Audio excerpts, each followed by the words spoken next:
皆さんこんにちは。持田あかりです。今日はかぎ針編みのフライトキャップの編み方をご紹介します。ボリューム感があってとても暖かい帽子です。この作品はどんな毛糸でもお好きな毛糸で編むことができます。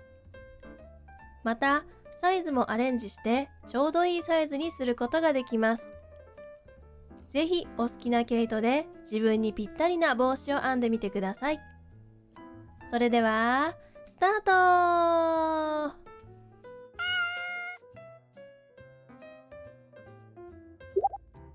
まずはこの作品で使う編み方です。画面をご確認ください。それぞれの編み方は動画の中で説明していますので、編んだことがない編み方があっても安心してチャレンジしてみてください。次に出来上がりサイズです。私が編んだものはこのようなサイズに仕上がりました。この作品は好きなサイズにアレンジして編むことができます。やり方は編み方の動画の中で説明していきます。次に毛糸とかぎ針についてです。この作品はお好きな毛糸で編むことができます。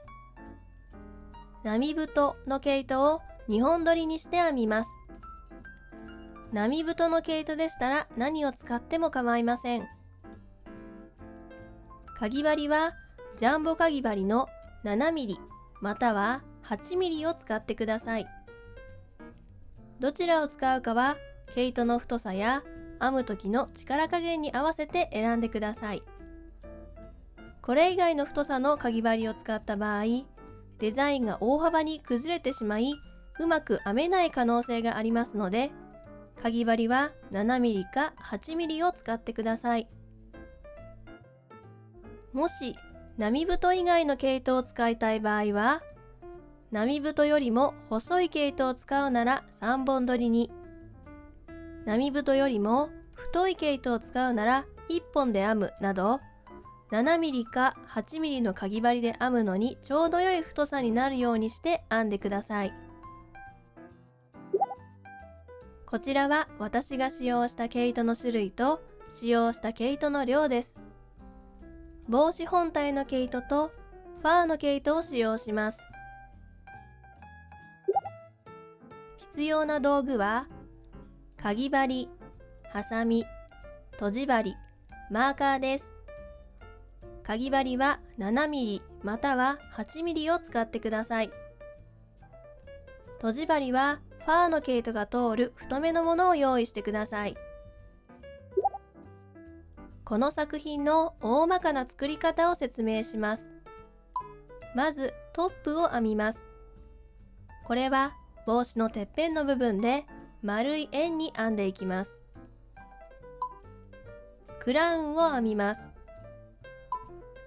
耳当てを編みます。フロントフラップを編みます。ファーを編みます。動画ではフロントフラップと耳当ての裏側にファーがつくように編みます。縁取りを編みます。周りを一周ファーで編みます。フロントフラップを縫います。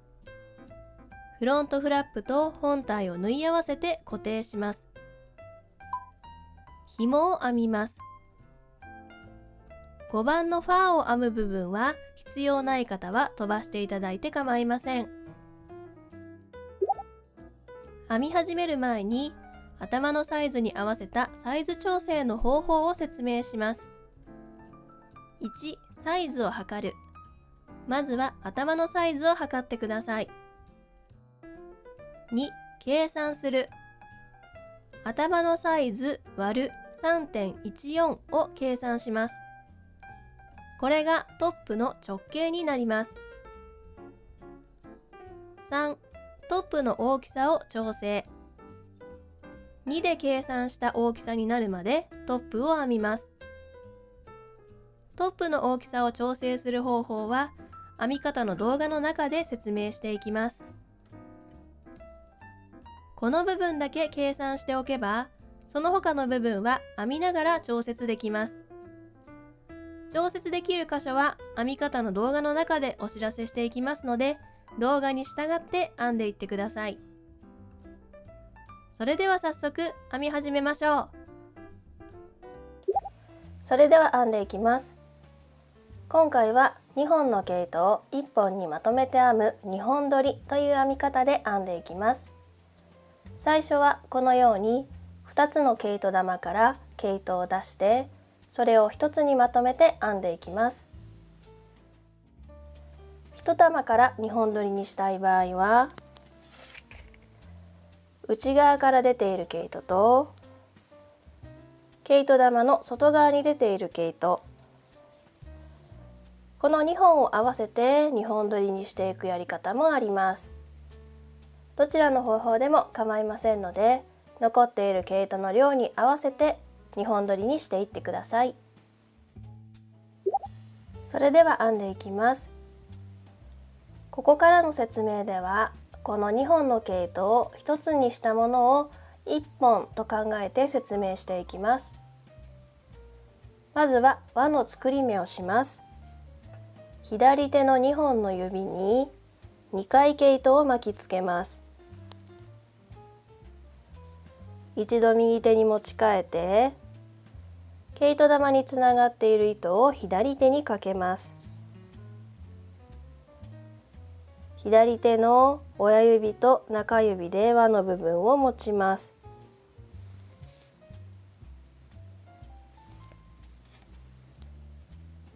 かぎ針を持ってきます。輪の中に針を入れて、かぎ針の背中で押すようにして指にかけた糸を針にかけます。輪の中から引き出します。もう一度針に糸をかけて、針にかかっているループの中から引き出します。少し引っ張って結び目を小さくします。これで輪の作り目ができました。1段目を編みます。立ち上がりの鎖編みを2回編みます。鎖編みの編み方は、針に糸をかけてループから引き抜く、これが鎖編みです。もう一度編みます。針に糸をかけてループから引き抜く、これで立ち上がりの鎖編み2目が編めました。ここから長編みを編んでいきます。一般的に長編みを編む場合は、立ち上がりの鎖編みは3目編み、その鎖編み3目を最初の1目と数えるのですが、今回は変則的に立ち上がりは鎖編み2目にして、鎖編み2目は目の数には数えず無視をして編んでいきます。では長編みを10回編みます。長編みの編み方は、針に糸をかけて輪の中に針を入れます。針に糸をかけて輪から引き出します。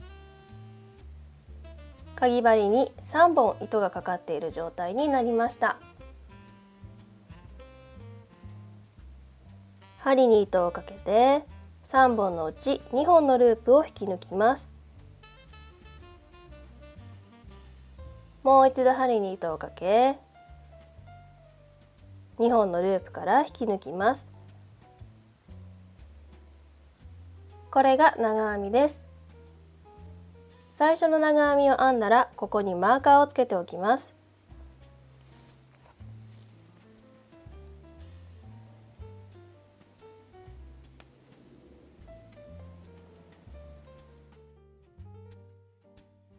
マーカーはこのように目の頭の部分、V 字に見える部分につけておいてください。では残り9回長編みを編んでいきます。針に糸をかけて輪の中に針を入れます。糸をかけて輪から引き出します。糸をかけて3本のうち2本のループから引き抜きます。糸をかけて残った2本のループから引き抜きます。全部で10回長編みを編んでください。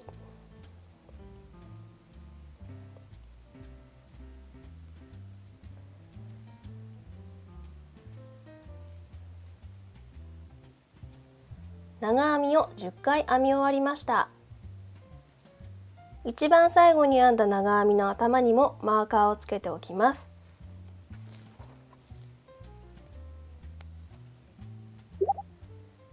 真ん中の輪を引き締めます。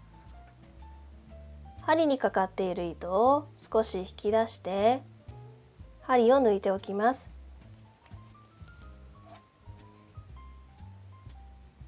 あらかじめ目を寄せておくと真ん中の輪を引き締めやすくなります。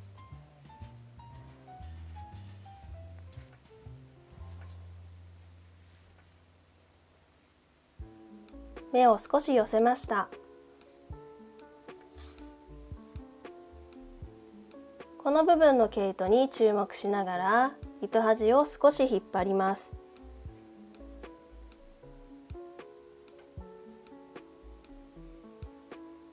糸端を少し引っ張ると真ん中の2本の毛糸のうちどちらか一方が小さくなります。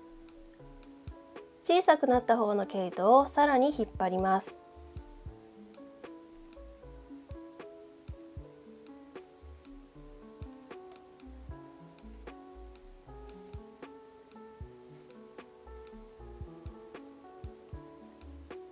この部分の引き締めが甘いと後で穴が開いてきてしまうので、根元の部分を右手でしっかり挟んで持ち、少し強めに引っ張りましょう。引っ張りすぎると毛糸がちぎれてしまうことがあるので、引っ張りすぎにも注意してください。十分に引き締められたら、また糸端を引っ張ります。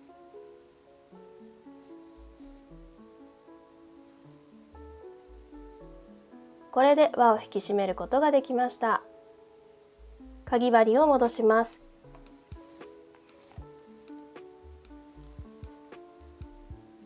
かぎ針を戻して毛糸を引っ張った時、動く方の毛糸がかぎ針の手前になるようにしておいてください。最初の長編みに引き抜き編みをします。このマーカーがついているのが最初に編んだ長編みの頭です。マーカーを外してマーカーがついていたのと同じところに針を入れます。糸をかけて今針にかかっているすべてのループから引き抜きます。これが引き抜き編みです。これで1段目が編めました。2段目を編みます。立ち上がりの鎖編みを2回編みます。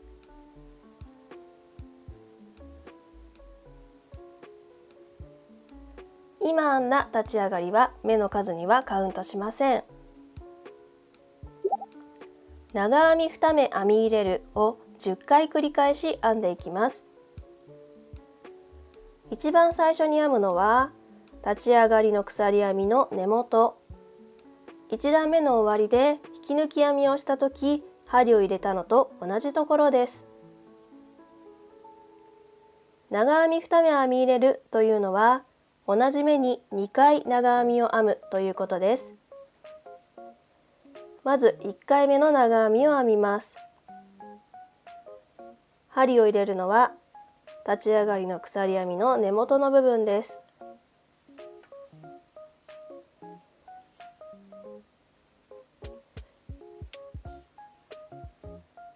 最初の長編みにはマーカーをつけておきます。もう一度同じ場所に長編みを編みます。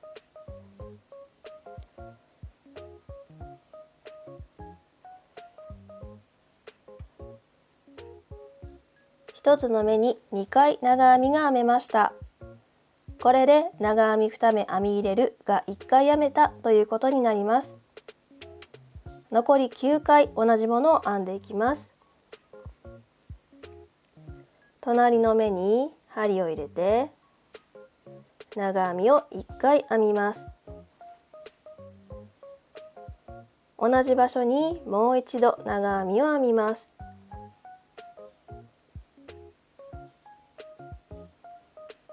これを繰り返していきます。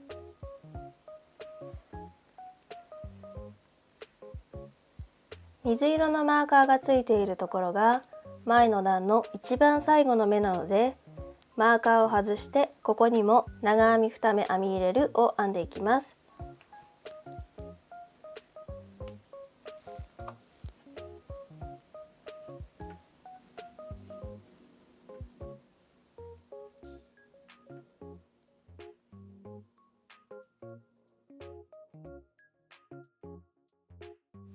全部で10回長編み2目編み入れるが編めました。最後に編んだ目にマーカーをつけておきます。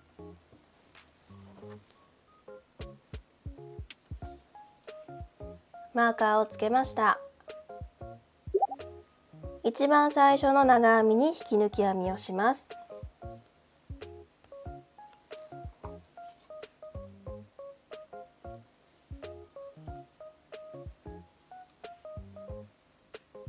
2段目が編めました。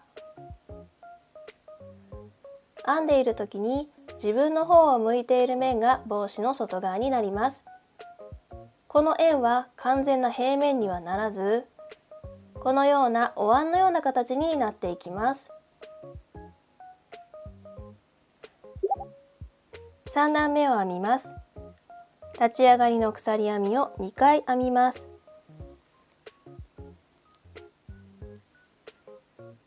この立ち上がりは目の数には数えません。長編み1回、長編み2目編み入れる1回のセットを10回繰り返し編んでいきます。まずは長編みを1回。最初に編むのは立ち上がりの根元のところです。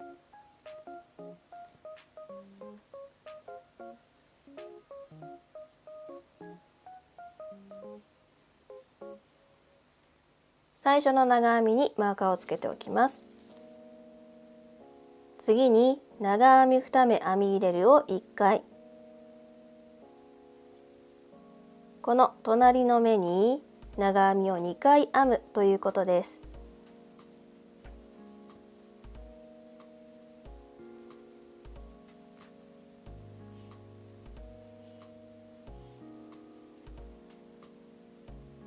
長編み1回、長編み2目編み入れる1回が編めました。このセットを全部で10回編んでいきます。次の目は長編み。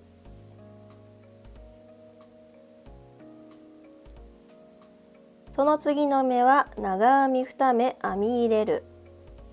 1つの目に2回長編みを編みます。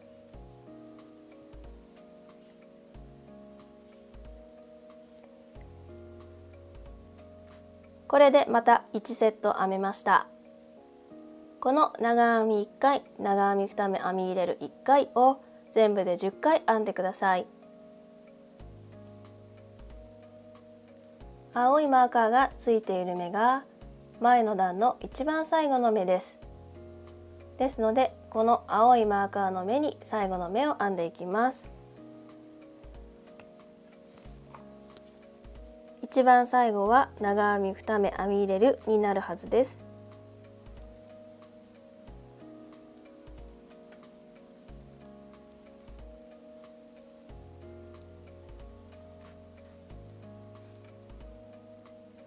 長編み1回、長編み2目編み入れる1回のセットを10回繰り返し編み終わりました。最後に編んだ目にマーカーをつけておきます。マーカーをつけました。一番最初に編んだ長編みに引き抜き編みをします。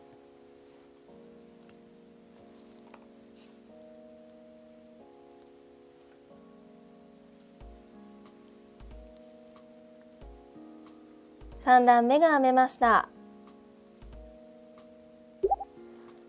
4段目を編みます。立ち上がりの鎖編みを2回編みます。この立ち上がりは目の数には数えません。長編み1回、長編み2目編み入れる1回、長編み1回のセットを10回繰り返し編んでいきます。まずは長編みを1回。最初に編むのは立ち上がりの根元のところです。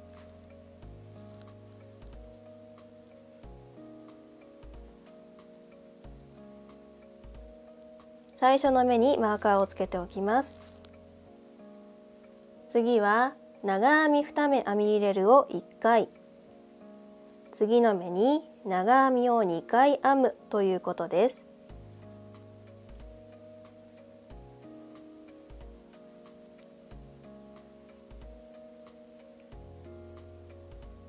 その次の目は長編み、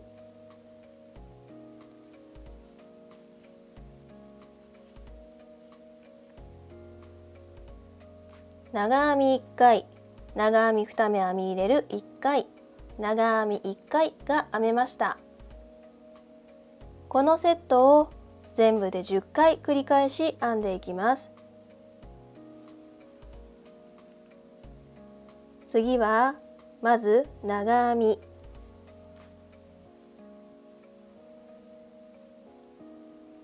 次の目は長編み2目編み入れる、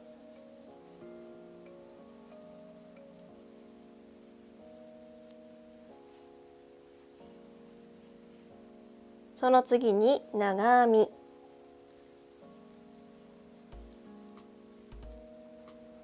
これでまた1セット編めました。これを全部で10回繰り返し編んでいきます。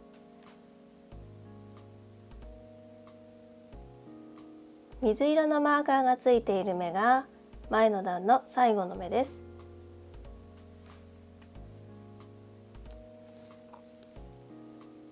最後の目は長編みになります。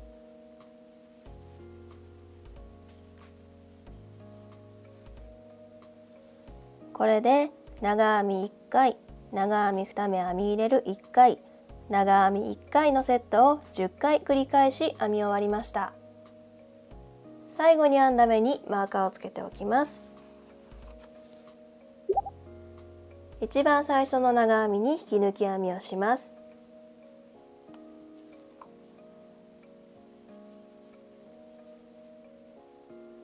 4段目が編めました。4段目まで編み終わったら一度大きさを測って5段目をどのように編むか決めていきます。編み地はお椀のような形になっていると思いますが、広げて平らな状態にします。そして直径を測ってください。私が今編んでいるものは直径14センチから15センチ程度になりました。長編み1目分の長さがだいたい2センチ程度ですので、もう一段編んだ場合プラス4センチ、だいたい18センチから19センチほどになると予想できます。この大きさが自分の作りたい帽子のサイズと合っているかを確認します。5段目以降の編み方について説明します。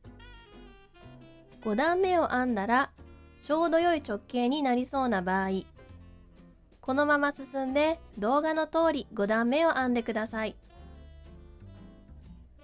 5段目を編んだら大きくなりすぎそうな場合、もう一段編んだら大きくなりすぎそうな時にジャンプして5段目をアレンジして編んでください。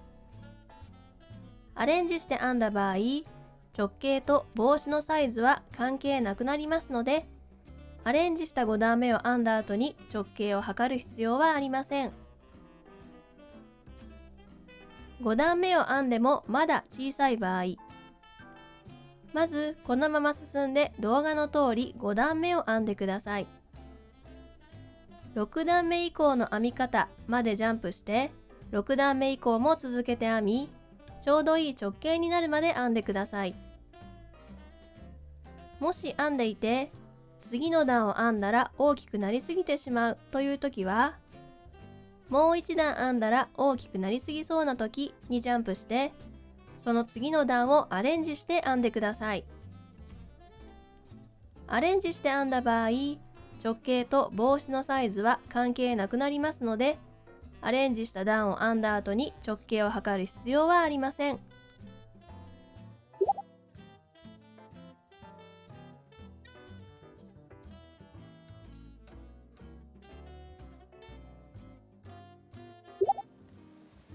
5段目を編みます。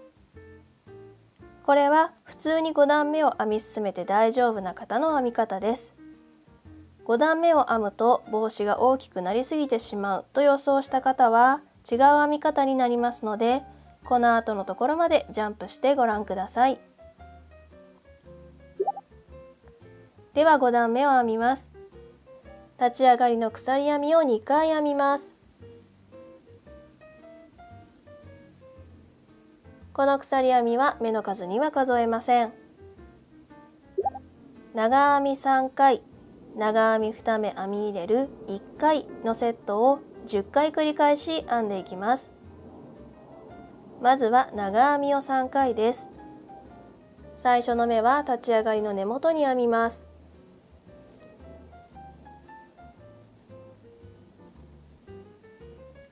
最初に編んだ目にマーカーをつけておきます。あと2目長編みを編みます。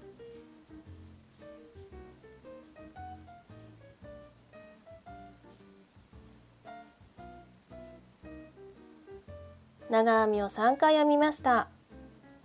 次の目に長編み2目編み入れるです。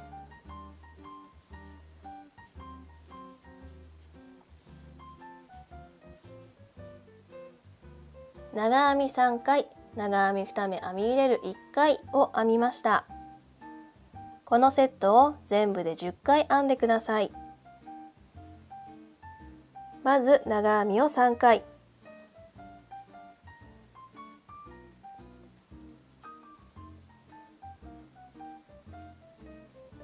長編み3回編んだら、次の目に長編み2目編み入れるです。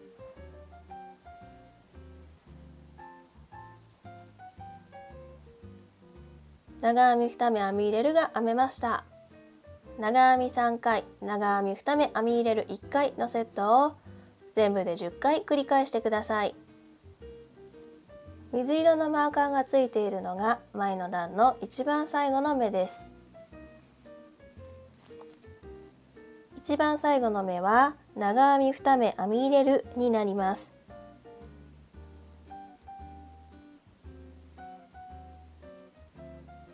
最後に編んだ目にマーカーをつけておきます。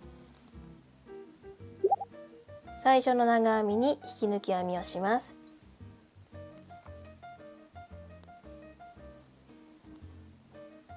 これで5段目が編めました。直径は18センチほどになりました。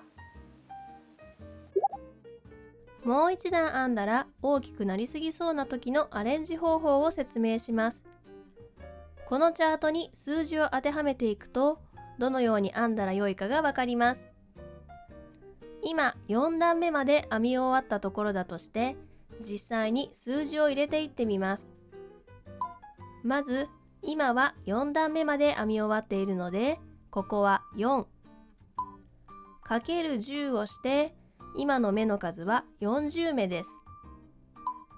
そのまま数字をこちらにも書きます。40÷5 は8です。そのまま数字をこちらにも書きます。8-1は7です。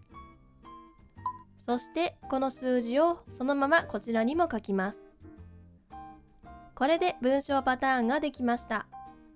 次の段はこの文章の通りに編んでください。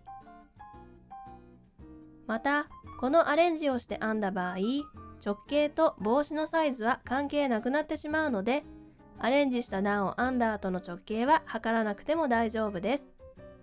そのままクラウンへ進んでください。5段目を編んでもまだ小さい場合は、6段目以降をこのように編み、ちょうどいい直径になるまで編んでください。ちょうどいい大きさまでトップの部分を編めたので、ここからはクラウンの部分を編んでいきます。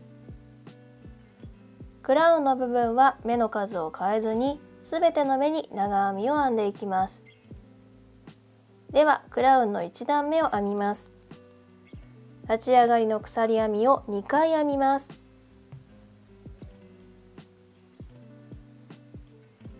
立ち上がりの鎖編みは目の数には数えません。すべての目に長編みを編みます。一番最初に編むのは立ち上がりの根元のところです。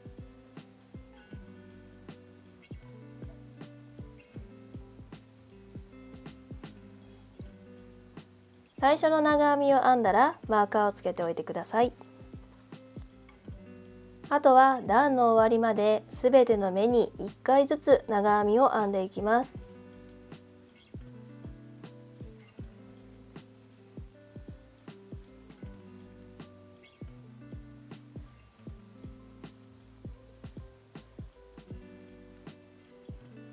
最後に編むのは水色のマーカーがついている前の段の最後の目のところです。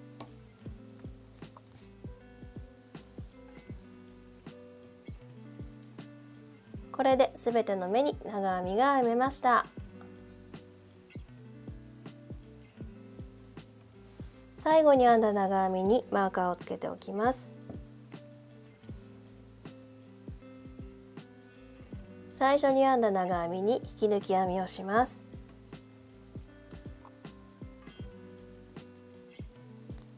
これでクラウンの1段目が編めました。1段目と同じ編み方を繰り返して好きな長さになるまでクラウンの部分を編んでいきます。時々試着をしながらサイズが合っているかを確認して進めていってください。もしサイズが大きすぎたり小さすぎたりした場合はトップのところまで戻ってちょうどいい目の数になるようにトップの段数を調節してください。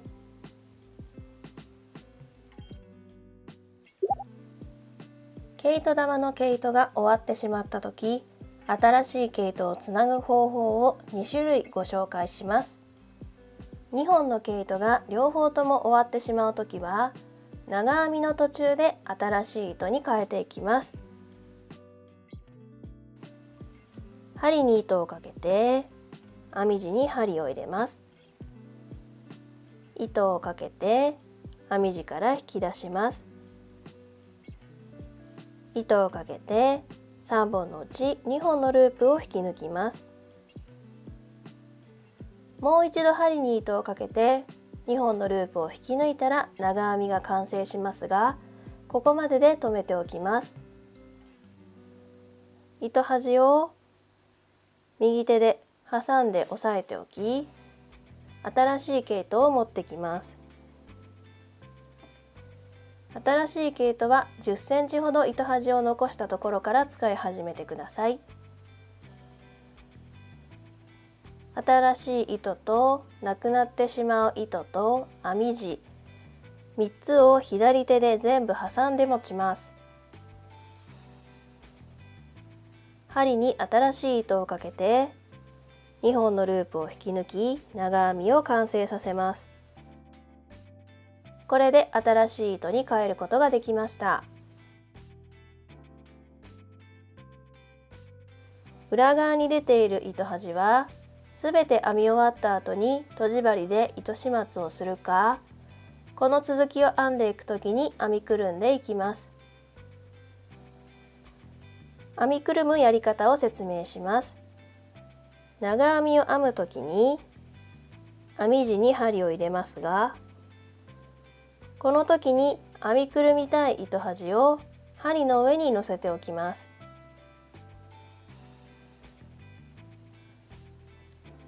そしていつも通り長編みを編みます。こうすると編み地の中に糸端が入っていきます。だいたい5センチから10センチほどこのように編み地の中に糸端を入れておくと良いと思います。次に2本のうち1本だけ毛糸がなくなってしまう場合の毛糸のつなぎ方を説明します。2本のうち1本だけ毛糸がなくなってしまう場合は、新しい毛糸を持ってきてなくなってしまう毛糸と結んでいきます。結び方は旗結びやマジックノットなど糸端を短くカットできる方法で結ぶのがおすすめです。今回はマジックノットで結んでいきます。詳しいやり方は動画がありますのでそちらをご覧ください。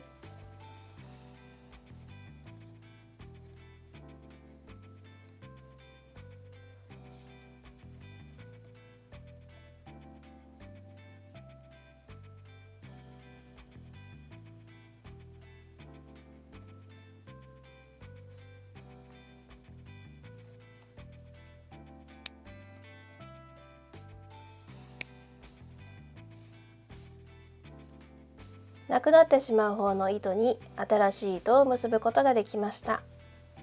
これで続きを編んでいってください。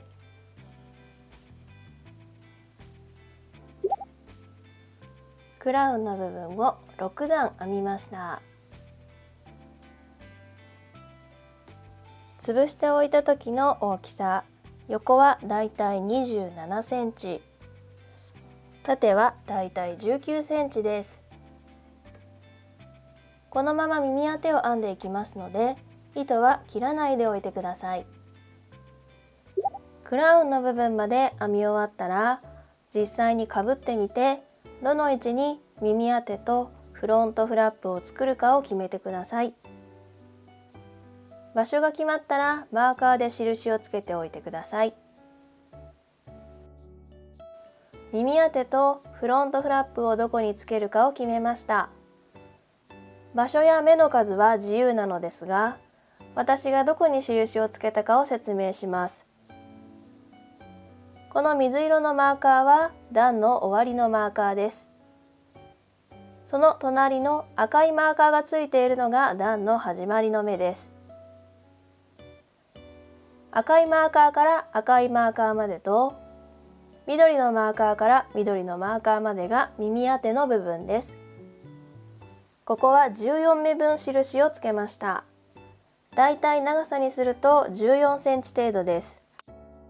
そしてオレンジのマーカーからオレンジのマーカーまでがフロントフラップの部分です。ここは18目分印をつけました。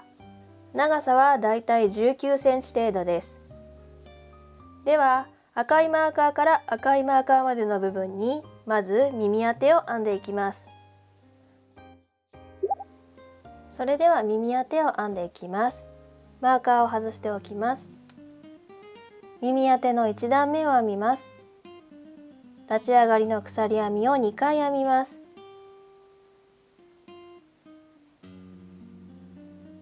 この立ち上がりの鎖編みは目の数には数えません。長編み2目一度を編みます。一番最初の目とその次の目で長編み2目一度を編んでいきます。まず未完成の長編みを編んでいきます。針に糸をかけて根元のところに針を入れます。糸をかけて引き出して針に糸をかけて3本のうち2本のループを引き抜きます。もう一度針に糸をかけてこの2本のループを引き抜いたら長編みが完成しますが、ここまでで止めておきます。次の目にもこれと同じものを編んでいきます。針に糸をかけて隣の目に針を入れます。糸をかけて引き出します。糸をかけて針先から2本のループだけを引き抜きます。針に3本糸がかかっている状態になりました。最初の目とその隣の目に未完成の長編みが編めた状態になりました。最後に針に糸をかけて3本のループすべてを引き抜きます。これで長編み2目一度が編めました。この目にマーカーをつけておきます。マーカーをつけました。残り2目になるまで長編みを編みます。赤いマーカーが耳当ての一番端の目ですので、この赤いマーカーがついている目とその隣の目を残した状態になるまで、すべての目に長編みを編んでいきます。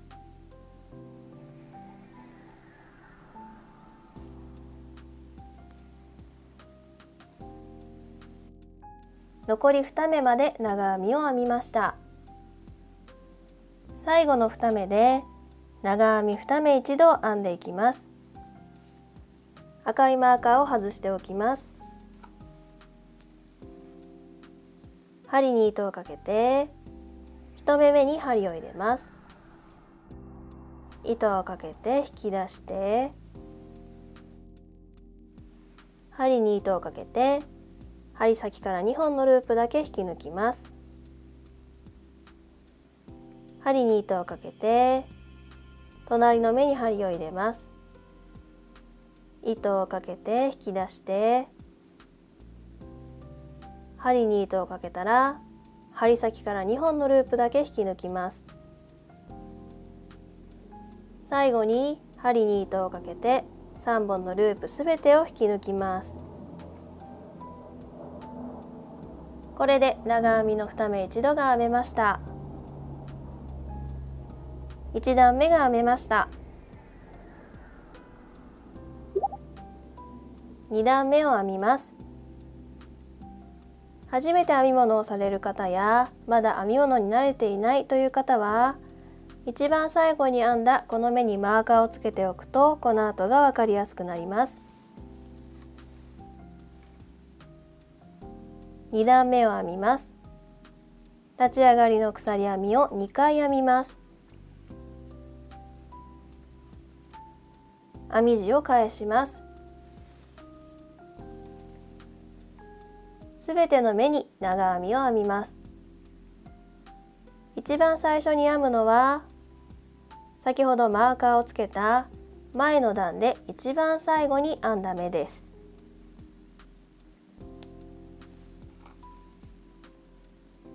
マーカーがついていた目からすべての目に長編みを編んでいきます。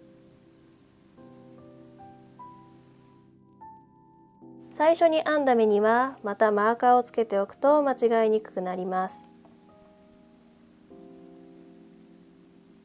反対側のマーカーの目まですべての目に長編みを編んでいきます。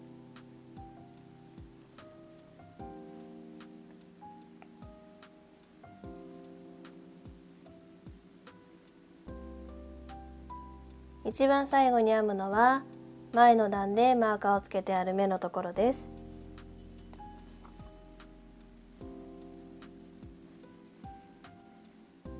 耳当ての2段目が編めました。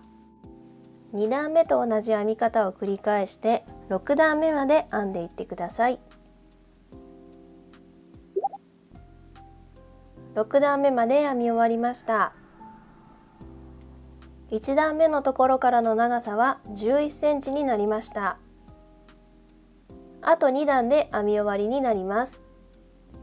耳当てをもっと長くしたいという方は2段目の編み方を繰り返してさらに長く編んでいってください。耳当ての7段目を編みます。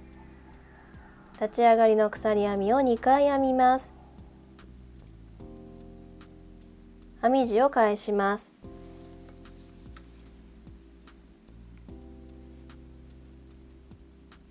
長編み2目一度を編みます。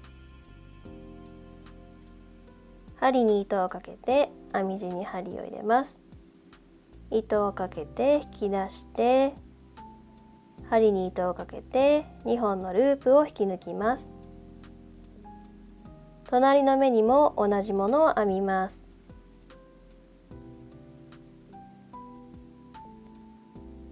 最後に糸をかけて3本のループを引き抜きます。長編み2目一度が編めました。この目にマーカーをつけておきます。残り2目になるまで長編みを編んでいきます。残り2目まで長編みを編みました。最後の2目で長編み2目一度編んでいきます。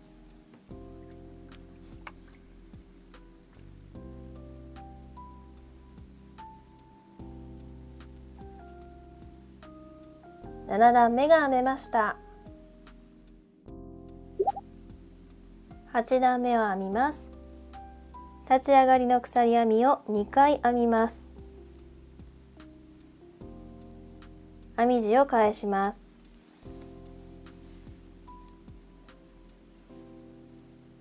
最初の2目で長編み2目一度を編みます。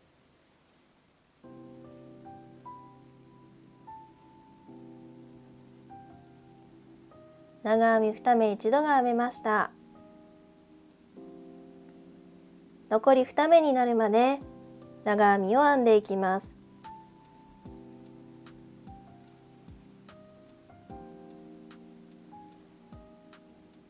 残り2目のところまで長編みを編みました。最後の2目で長編み2目一度を編みます。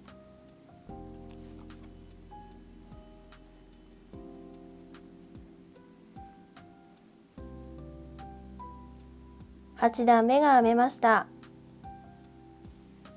これで耳当てが編めました。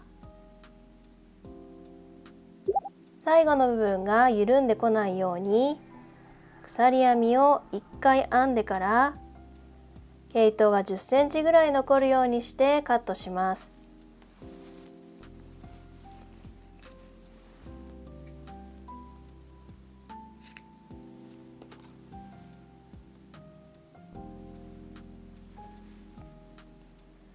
糸をカットしたら糸端を少し引いて最後に編んだ鎖編みが小さくなるようにしておきます。これで耳当てのパーツが編めました。耳当てのパーツが1つ編めました。今度は緑のマーカーから緑のマーカーまでの間で同じように耳当てを編んでいきます。この部分から糸をつないで編んでいきます。今見えているのは帽子の外側です。ここから糸をつないで編んでいきます。編み方は反対側の耳当てと同じです。毛糸のつなぎ方を説明します。マーカーを外します。マーカーがついていた目、毛糸をつなぎたい目にまず針を入れます。つなぐ毛糸を持ってきます。糸端は5センチから10センチほど残るようにしてください。糸端と編み地を左手で挟んで持って針に糸をかけて編み地から引き出します。これで糸をつけることができました。立ち上がりの鎖編みを編みます。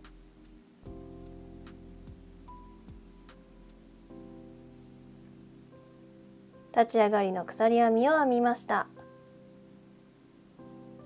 最初の目と次の目で長編み2目一度を編みます。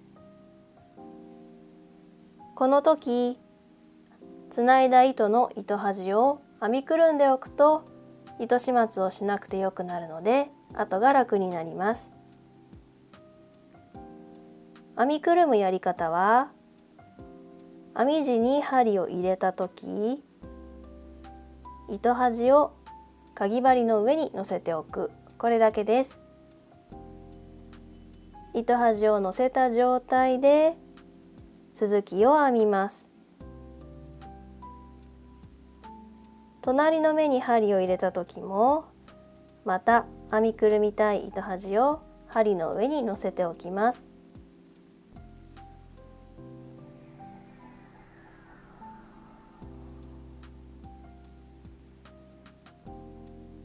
長編みの2目一度が編めました。糸端が編み地の中に入っていることを確認してください。同じやり方でだいたい5センチから10センチほど編み地の中に糸端が入るようにしていってください。この先の編み方は反対側の耳当てと同じです。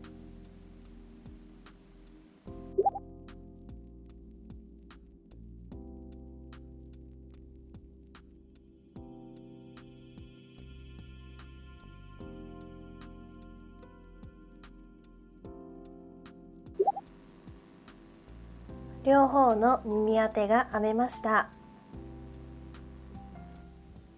両側の耳当てが編めました。オレンジのマーカーからオレンジのマーカーまでフロントフラップを編んでいきます。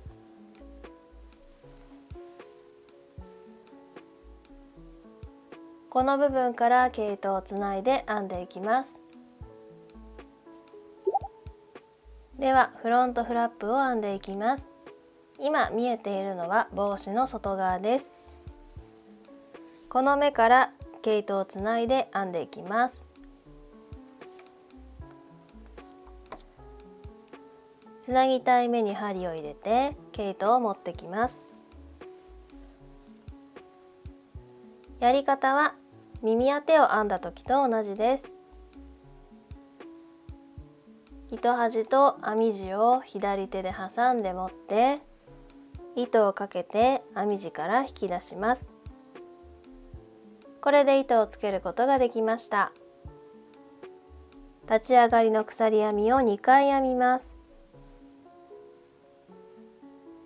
最初の2目で長編み2目一度を編みます。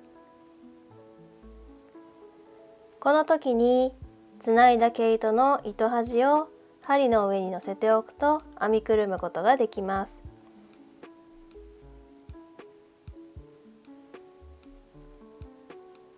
長編み2目一度が編めました。最初に編んだ目にマーカーをつけておきます。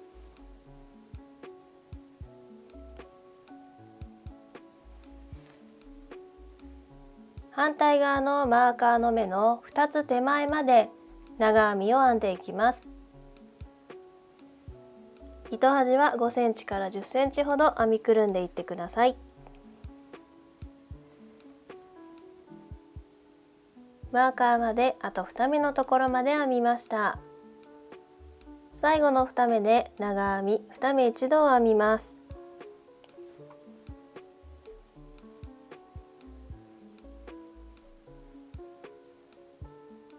長編み2目一度が編めました。これで1段目が編めました。2段目を編みます。立ち上がりの鎖編みを2回編みます。編み地を返します。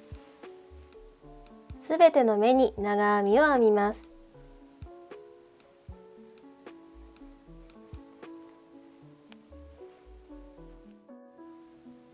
一番最後に編むのは前の段でマーカーをつけてある一番端の目です。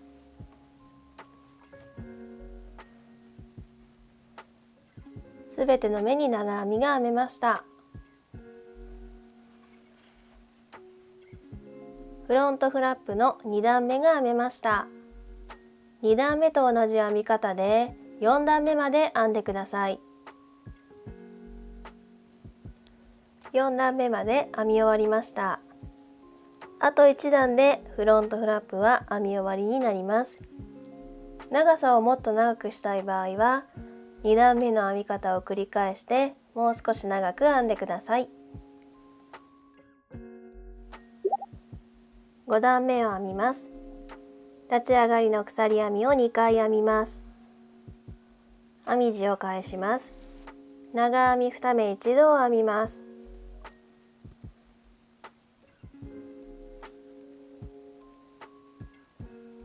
長編み2目一度が編めました。残り2目のところまで長編みを編みます。残り2目のところまで長編みを編みました。最後の2目で長編み2目一度を編みます。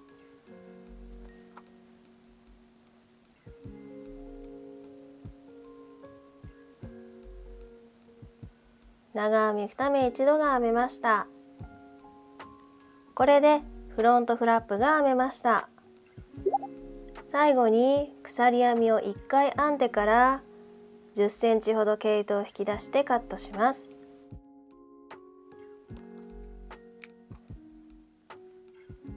糸をカットしたら糸端を引っ張って最後に編んだ鎖編みが小さくなるようにしておいてください。耳当てとフロントフラップができました。ファーの部分はこのようになっています。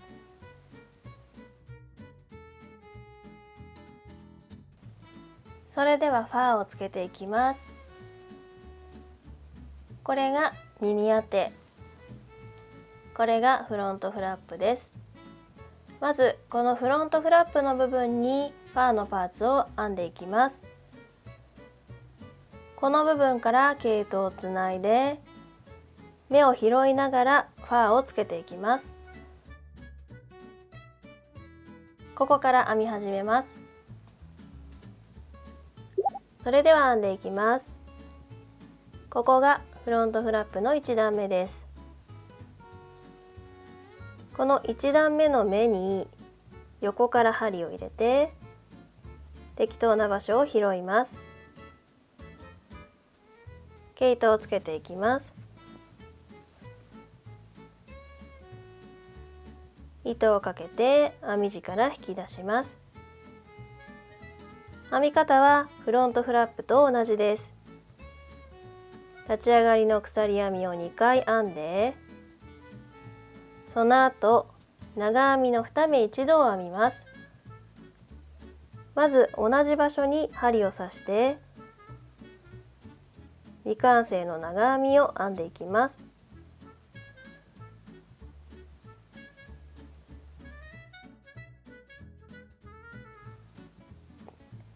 次は隣の目の適当な場所に針を刺して長編み2目一度を完成させます。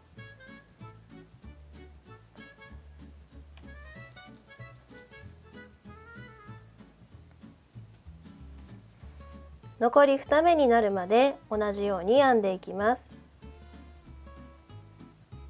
長編みの適当な場所に針を刺して長編みを編んでいきます。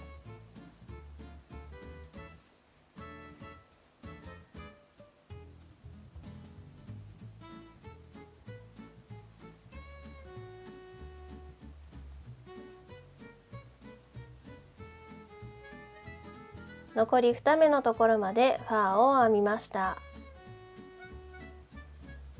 最後の2目で長編み2目一度を編んでいきます。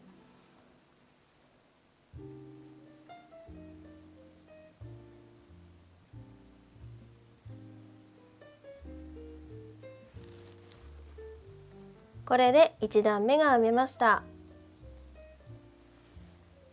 あとはフロントフラップと同じ編み方で編んでいきます。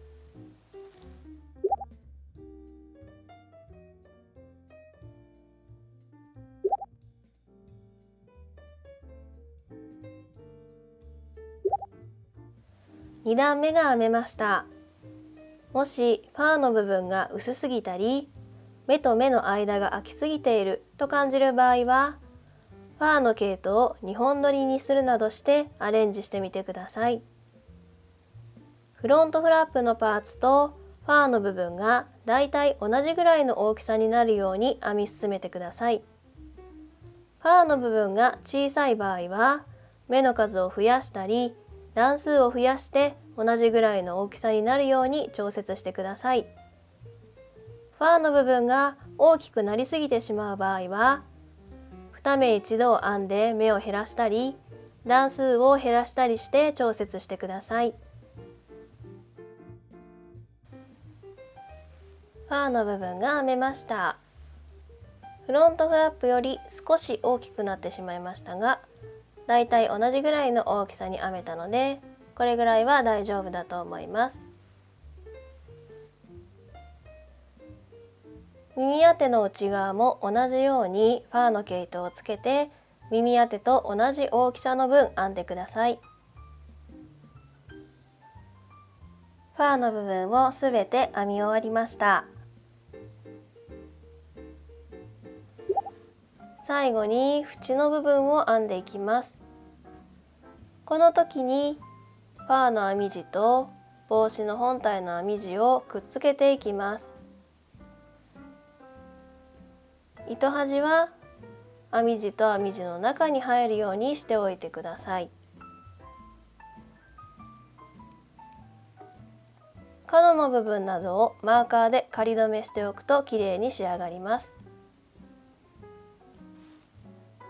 マーカーで仮止めをしました。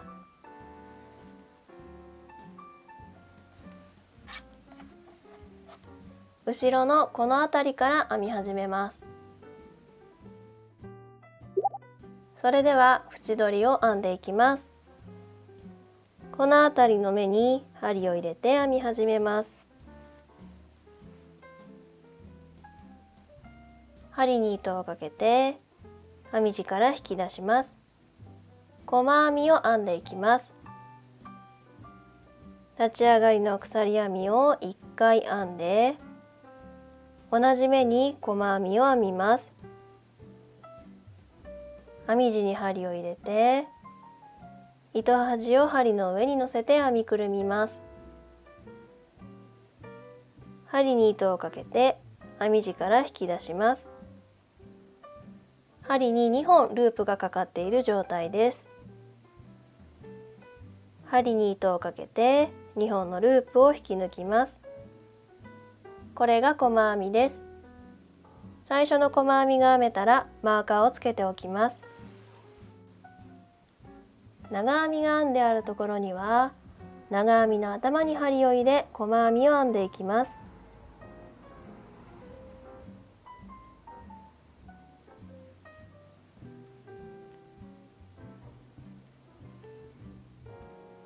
この辺りの部分はバランスを見ながら適当な場所に針を入れて細編みを編みます。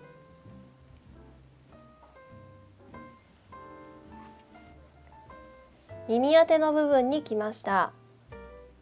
段の横の部分に編むときは長編みに対して細編みを2目ぐらい編み入れると良いと思います。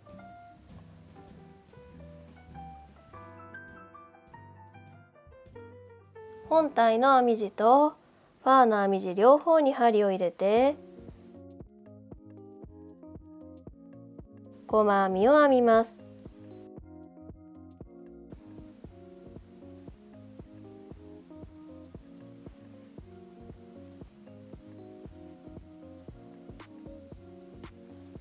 こんな感じで編み進めていってください。長編みの部分には長編み1目に対して1回ずつ細編みを編んでいきます。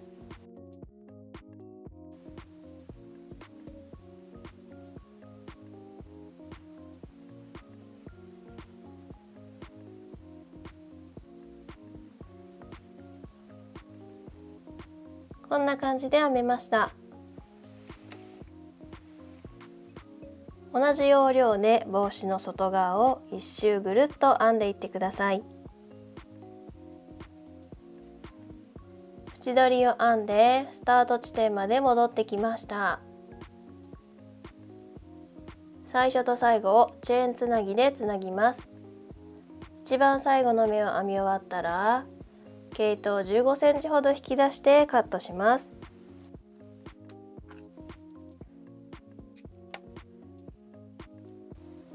糸端をとじ針に通します。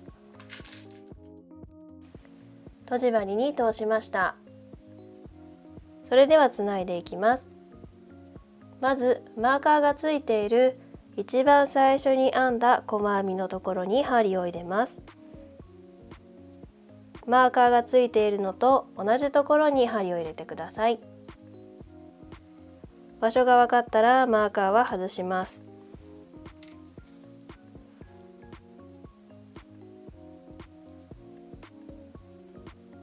次に一番最後に編んだ目のところに針を入れます。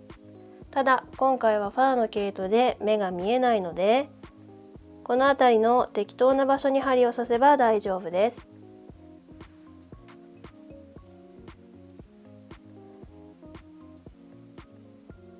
これで最初と最後がつながりました。この糸端はファーで編んである部分に針を通して編み地の中に入れていきます。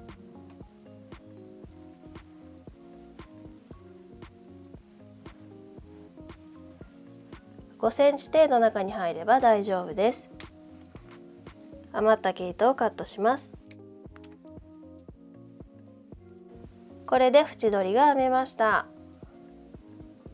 編み始めに出ている糸端も同じように糸始末します。糸端をとじ針に通したら適当な場所に針を入れて糸を編み地の中に入れていきます。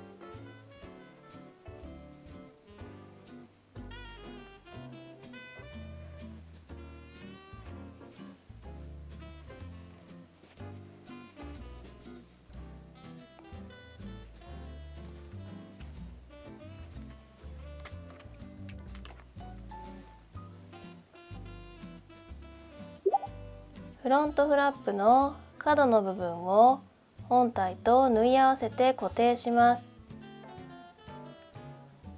毛糸を15センチから20センチほどカットしてとじ針に通します。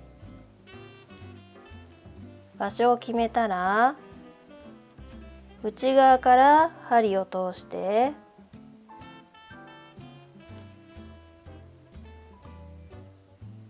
この辺りと何回か縫い合わせます。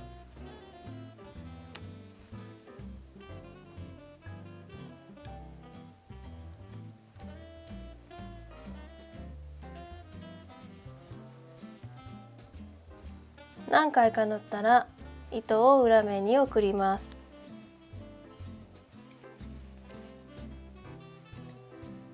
裏面で軽く縛ってから糸始末します。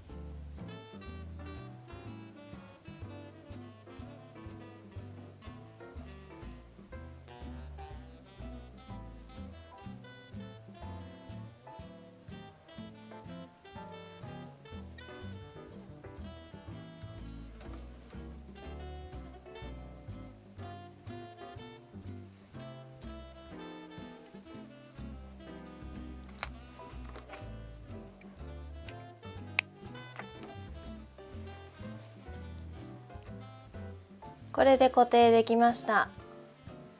反対側の角も同じように固定してください。耳当てにつける紐を編んでいきます。細めの紐にしたい場合は毛糸1本で細いかぎ針で編んでください。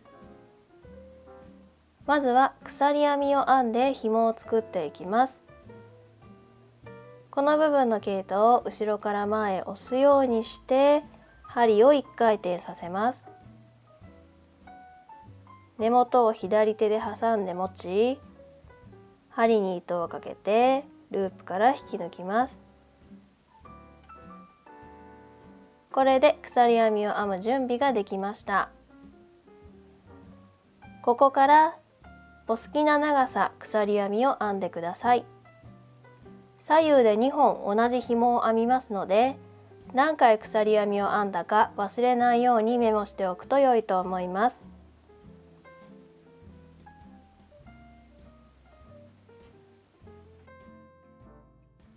35回鎖編みを編みました。耳当てに紐をつけていきます。まだかぎ針編みに慣れていないという方は、一番最後に編んだ鎖にこのようにマーカーをつけておくのがおすすめです。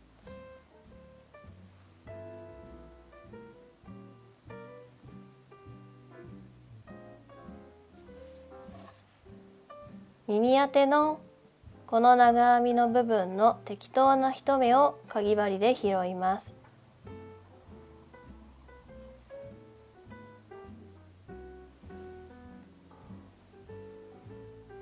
針に糸をかけて引き抜き編みをします。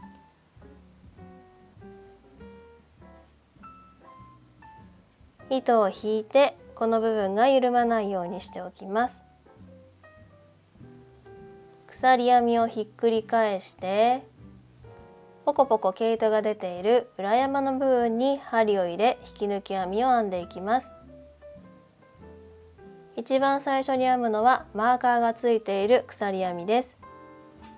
ちょうどマーカーが通っているのと同じところに針を入れていきます。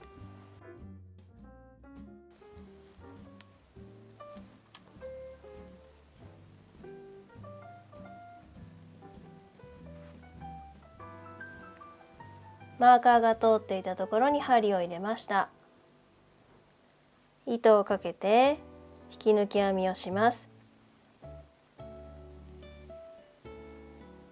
次の鎖からも同じように裏山に針を入れて引き抜き編みをします。これを鎖編みの最後のところまで続けていきます。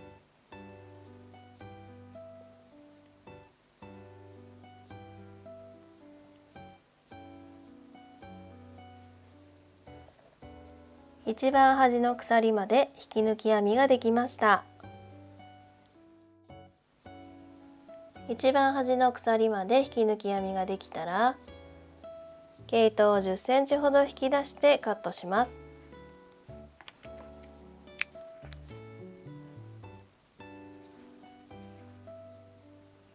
毛糸の部分を一度結びます。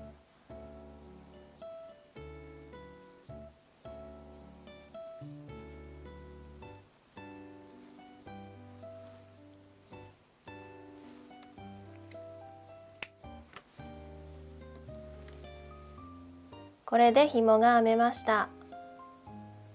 反対側も同じように編んでください。両方とも紐がつけられたら完成です。